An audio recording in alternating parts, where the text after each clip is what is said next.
Pessoal, isso é apenas uma parte do treinamento. Se você quiser ver os pilares profissionais completo, clica no link aí.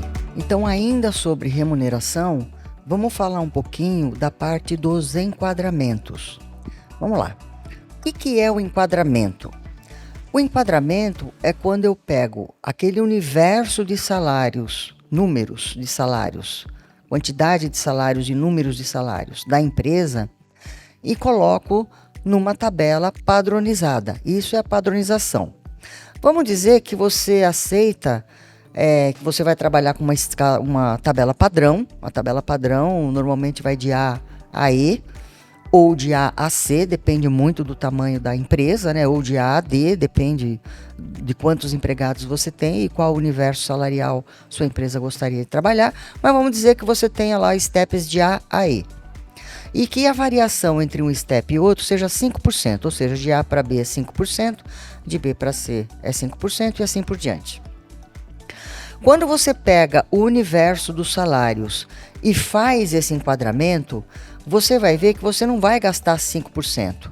Quando você diz que a variação dos steps é de 5%, você está dizendo assim, olha, a minha empresa aceita fazer esse enquadramento pagando até um impacto de 5% na folha. É isso que a empresa está dizendo.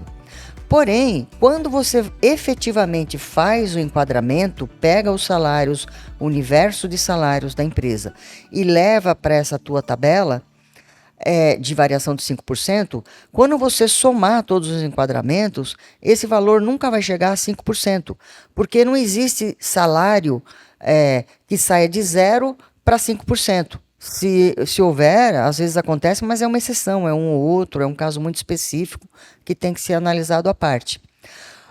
Normalmente, esse enquadramento ele vai ter um custo olha, eu já vi custos variando de 1,5% a 3,5%, mas eu nunca vi impactar só enquadramento em 5%. Aonde que a coisa sobe, né, além desses 5%? Ela sobe quando a empresa vê que ela tem que fazer ali uma correção, fazer uma correção de salário com algum cargo, ou se ela tem que reavaliar aquele cargo que aquela pessoa ocupa e ela desenvolve atividades que são de outro cargo e aí você fazer essas correções. No caso de correções e da empresa querer dar algum extra aí, dar um mérito ou alguma coisa para o empregado ou uma promoção, nesse caso a somatória pode chegar até mais de 5% se fizer tudo o que é preciso. O que a gente recomenda? Primeiro passo é fazer um enquadramento, porque aí você levou todo mundo para o mesmo jogo. Bom, e como é que eu faço esse enquadramento?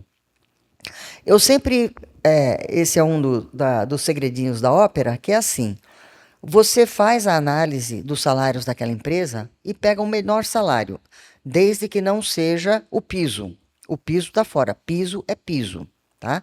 Você pega o menor salário daquela empresa e a partir daquele menor salário você faz uma variação daquele 5% a mais, 5% sobre o outro tal, e faz uma variação de 5%, você vai achar uma grade. E aí quando você fizer as tabelas, você sempre vai usar um número dessa grade, entendeu? Qual que é o lance?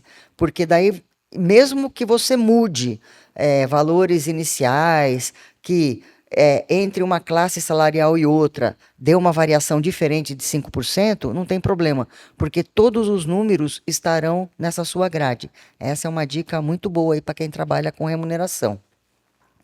Lembrando o seguinte, que quando você vai fazer o enquadramento, você vai observar que muitas vezes os cargos que ganham menos são os que têm menor reajuste. E aí você tem que olhar com carinho para aquela situação para ver se você não está impactando em aumentos maiores para quem ganha mais, tá? E isso tem formas de ser corrigido. Por quê? Porque a ideia é ser o mais justo possível, né? É o segundo quesito. O primeiro é não quebrar a empresa, o segundo é ser o mais justo que você conseguir, tecnicamente, exercer a equidade.